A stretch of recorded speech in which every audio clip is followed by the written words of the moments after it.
In this video, I will show you how you can freeze your iPad screen on one app. Now to do that, we will have to enable guided access on our iPad.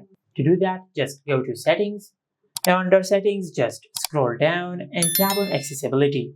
Under the Accessibility settings, just scroll down and look for the option for guided access. After that, just enable the toggle for guided access, then tap on Passcode settings. Now just set the passcode for your guided access.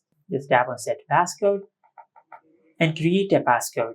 Now just enter your passcode one more time to confirm your passcode. Since our iPad supports Touch ID, you can enable or disable guided access using Touch ID. Now to enable guided access, first of all, just open a specific app. For an example, I will open the Files app. Now to enter into guided access, just press the side button or the power button of your iPad 3 times.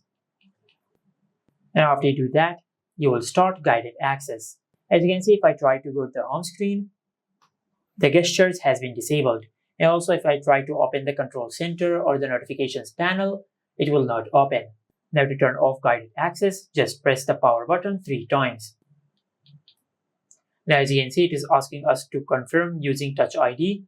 So just tap on the fingerprint sensor and from here just select End. And after you do that, you will turn off guided access on your iPad. Just like that.